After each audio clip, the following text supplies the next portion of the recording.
The first matchup between Louisville and California, with both teams being members of the ACC, coming up on Wednesday.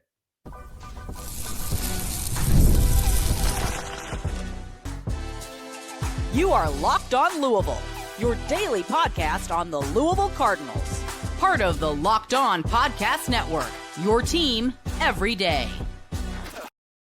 Card Nation, what's going on, everyone? Welcome into this Wednesday edition of the Locked On Louisville podcast. I'm your host, Dalton Pence. This is my fifth year covering the University of Louisville, third year hosting this show. I want to take the time to personally thank you all for making us your first listen of the day. Just a reminder, the show is free and available on all streaming services 5 days a week. Your team every day.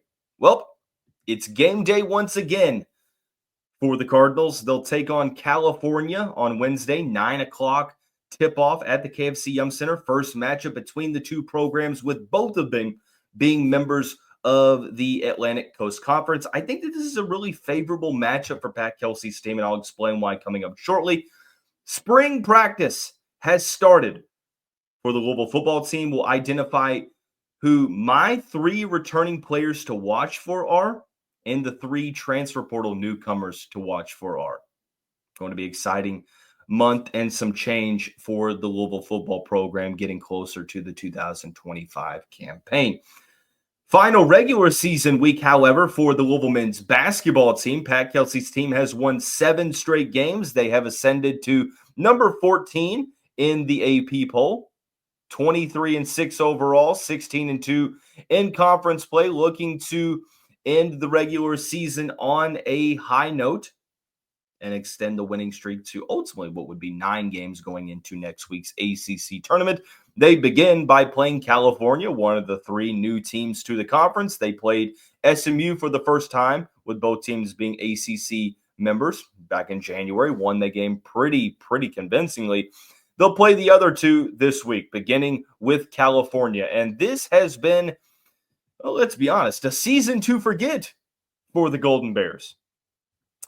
They're 13-16 overall, 6-12 in conference play. If you look at the net rankings, they are a quad 3 opportunity for the Cardinals. 126 currently in the net, 0-8 in quad 1 opportunities, 1-4 in quad 2, 4-4 in quad 3, 8-0 in quad 4. I don't have to really spell it out. Louisville loses this game, their resume takes a significant hit with this being a quad 3 game. But I do feel like this is a favorable matchup. Let's take a look at how California got to this point. Well, they started out 6-1. They lost to Vanderbilt, and then they won at USC. What I didn't know at the time when they beat USC was, well, how bad USC was going to be. But California then went on a 3-game losing streak. They won a game. They lost 3 more games. They won a game. They lost 2 more games. And since that 4-game winning streak early on in the season, they have won consecutive games just once. That was against NC State and Florida State. And by the way, that was the last time that California has won on the road. That was January 18th. Since then, they have lost 4 straight road games. And honestly, they lost, 5 straight games coming into last weekend. And then they beat Boston College to snap that streak. They lost to Wake Forest by 10, Duke by 21, Georgia Tech by 2, Stanford by 5, and SMU by 4. So they kept it close, and these were close games, but a loss is a loss.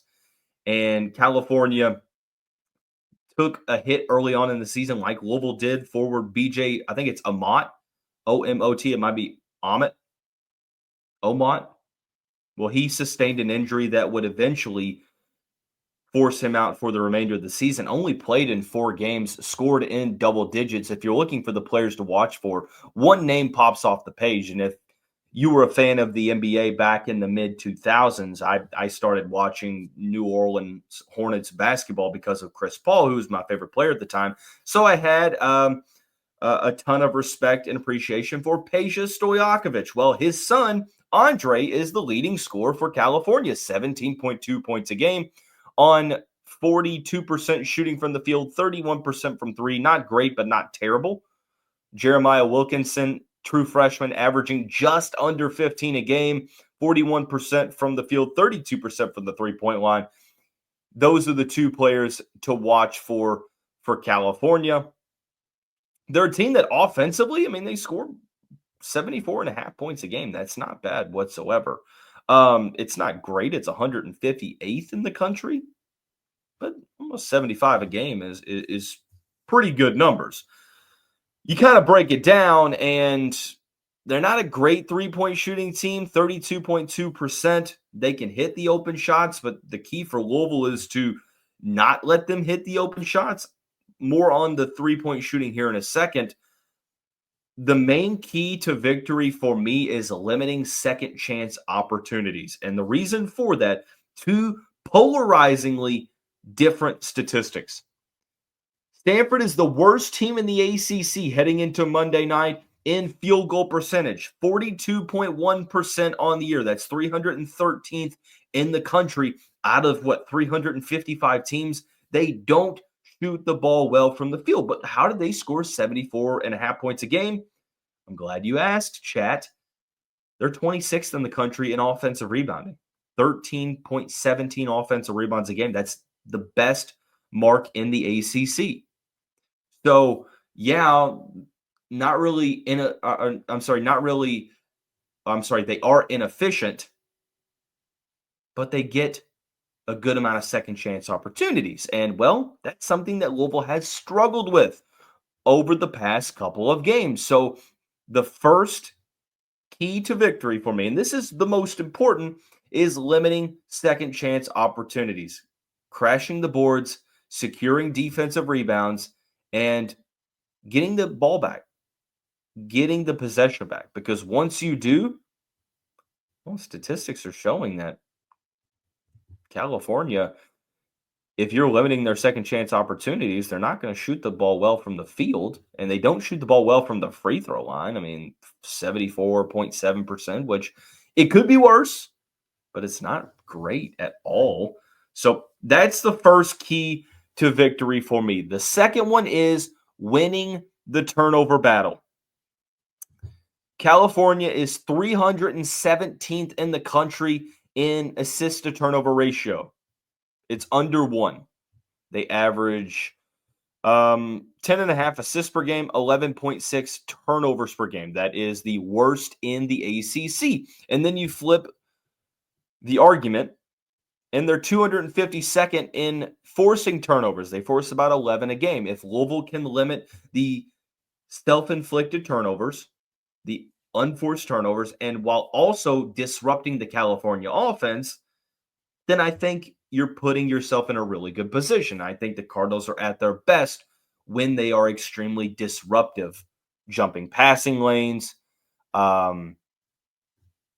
doubling a player at the top of the key, just forcing those mishaps. So for me, that's the second key to victory. The third, well,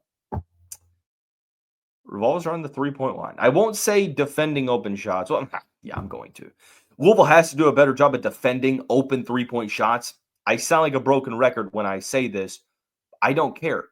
Until it shows that it is not an issue, I'm going to keep mentioning it. California shoots the ball well from three. It could get interesting.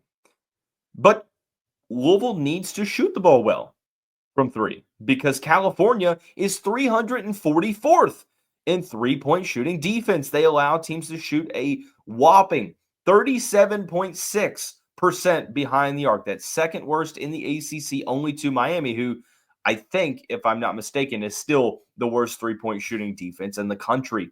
So rebounding and three-point feels like that is the recurring themes with this team, especially through the month of February and going into March and heading into postseason play. And those were the issues that we identified that needed to be refined a bit, heading into the last week of the regular season. It's going to be really put to the test against California. Now, I don't see a spread at the moment. Forgive me.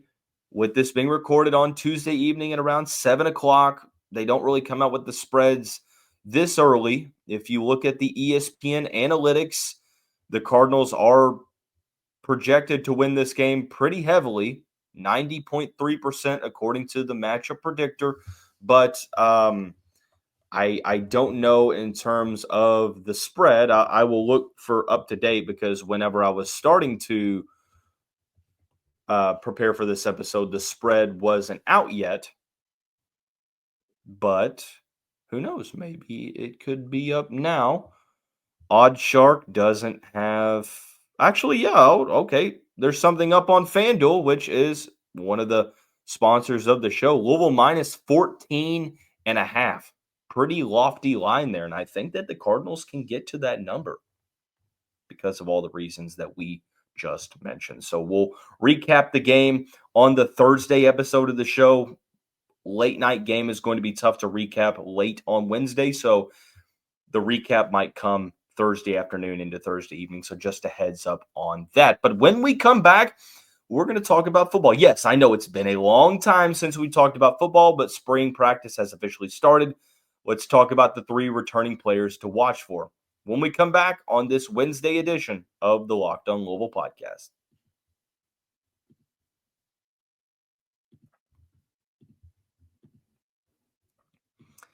Get the supplies you need from the site made for skilled trades, SupplyHouse. Whether you're in plumbing, HVAC, or electrical work, SupplyHouse is the reliable way to order products online. Their easy-to-use website is packed with helpful resources and the latest product info to help you get the job done right. Plus, with a complete inventory of over 200,000 parts from 400-plus top brands, you'll find exactly what you need delivered fast from coast to coast. If you need help with an order, SupplyHouse offers expert support and industry-leading service, so you'll always talk to a real person. And for the trade pros looking for an extra edge, their free Trade Master program offers exclusive perks like a dedicated phone line, free shipping, and discounts on every order. Thousands of skilled professionals are already taking advantage, so now it's your turn. Join the Trade Master program today at supplyhouse.com/TM and start ordering plumbing, HVAC, and electrical supplies with just a few clicks. When you use the promo code S-H-5, SH5 for 5% off your first order, just use that on supplyhouse.com.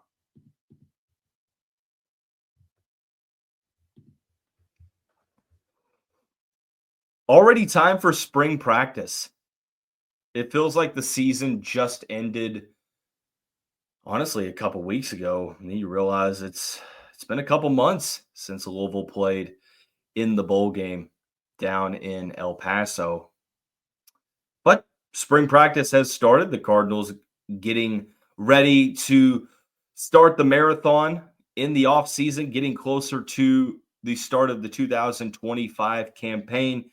I think before we discuss what happens in spring ball, because it's really early, it just now started, I want to talk about the players that I'm personally watching for. And there's no right answer here because you can make a case for almost everyone on the roster as, oh, yeah, I'm going to watch what he does in spring practice. I'm going to give you 3 returning players to watch and 3 newcomers to watch for. We'll start with the returning players. I think that it begins with Caullin Lacy. Lacy had that collarbone injury right before the season last year, missed the beginning portion of the year, came back to play against Notre Dame, had a good game in that game, but ultimately only caught 18 passes for 196 yards and a touchdown. Well, actually, that's overall, but played in 4 games, decided to shut it down and maintain his red shirt. We didn't know if he was going to come back or not, and then he announced that he was going to. He played in the bowl game against Washington, caught his first touchdown of the season, 3 catches for 17 and a touchdown in the Tony the Tiger Sun Bowl against the Huskies, and he projects to be, I mean, if you want to break it down, wide receiver 1A, 1B with Chris Bell. Now, he didn't get a huge opportunity last season, and it seemed like reading between the lines, he came back a little too early and had to play not at 100%. So banking on a full season of health, banking on himself, coming back to Louisville with a new quarterback, but still with the same scheme that's going to be able to get him the football out in space. He and Chris Bell are going to receive the lion's share of the receiving targets, and this is a huge opportunity for him to play his way into NFL draft conversation and be a potential leading receiver in conference play. So I'm looking to see how he plays throughout the spring and builds that chemistry and camaraderie with new quarterback Miller Moss. And a lot of it's because, well, how is he going to look after, coming off of the injury? I want to make sure that he is looking good through spring practice because I think that that's going to give much more confidence about the receivers group. I think Chris Bell is going to be a star in the making. Well, I say star in the making. He's already a star in the making. I think next year could be the, oh my goodness, who's this guy narrative from the rest of the country, because I think he's going to be that good. But Caullin Lacy will also play a huge role on this team, and he's just one of the players that I'm watching the most in spring because I want to see, is he fully healthy? I would imagine he is, and how's he going to mesh with Miller Moss? The second player that I'm watching for the most in terms of the returning guys, TJ Capers. 6'2", 220-pound linebacker from Miami, was a 5-star top 10 prospect when he committed to the Cardinals, reclassified, joined Louisville early, was dealing with an injury, so he ended up redshirting, was able to rehab with the team, played here and there this season, had 6 total tackles, 1 interception. That interception was in the first game of the year against Austin Peay. Rotational player that just didn't really get much opportunity on. Now, I know that Stanquan Clark and TJ Quinn are back, but I look for the really talented linebacker to make his way onto the field, because last year was really year one for him because he didn't play his first season. It was just a year for him to heal, learn the playbook, get in the weight room, which he's already got the college-ready frame. And I think that it really depends on what the role that he's going to carve out looks like. And that's the main reason why he's in the top 3 here. First of all, because he's incredibly talented, one of the most talented players on this team, regardless of position. But the whole question, is he an off-ball linebacker? Could he fit into that Antonio Watts level role? I'm not sure. Could he be a potential player at the inside linebacker spot with Quinn and Stanquan Clark? And if he is he going to get more snaps than he did last season? I would imagine that answer would be yes. And then there is the conversation of, okay, I know that he was sort of a tweener coming out of high school, but could he be a guy that slides into the card role? I'm sorry, not the card role, that Leo role as the outside linebacker. Could he be the outside linebacker? Because right now, Cardinals had to replace Ashton Gelati. So there's so many questions I feel like need to be answered with Capers. I know that his coaches sort of publicly, implored him to, like, hey, look, man, we need to get this thing going. And since then, it seems like he has been really good in the weight room. He's been really good in practice. Just a matter of finding a role for him. And if he's ready to play, then it's going to be on Ron English and company to find a way to get him on the field, because Louisville needs that speed that can go sideline to sideline in the linebacker corps. The third player I'm watching for is a player that didn't play much last year, played in the bowl game, got called for, I don't know how this was a pass interference. It was really a bailout call. Rae'Mon Mosby, 6 foot. Well, he will now be a redshirt freshman cornerback. Had 5 tackles in the game against Washington. Played against Kentucky. Didn't really get much playing time behind Corey Thornton, Quincy Riley, and other players at the position. But Louisville replaces a ton in the secondary. They have players coming in, and they have some players coming back, but I think the 6 foot native from Louisiana that played a ton of high school ball, not only in Louisiana, but also in the Atlanta area. So great competition that he played up against. I have been fond of his skill set, and I think that he has the talent to project as an ACC starter. So this is a year that I feel like, well, it's wide open in terms of the secondary. Who's going to come out of camp as the go-to player or maybe penciled in starter going into the year? Mosby is the returning player that I'm watching the most in what looks to be the most critical position. I know Louisville can add some players in the spring portal, but secondary at the moment, a lot of question marks surrounding that. And there will be a transfer from the secondary that will make the top 3 list coming up on the final segment of the show when we identify the 3 newcomers to watch in spring ball for the Louisville Cardinals.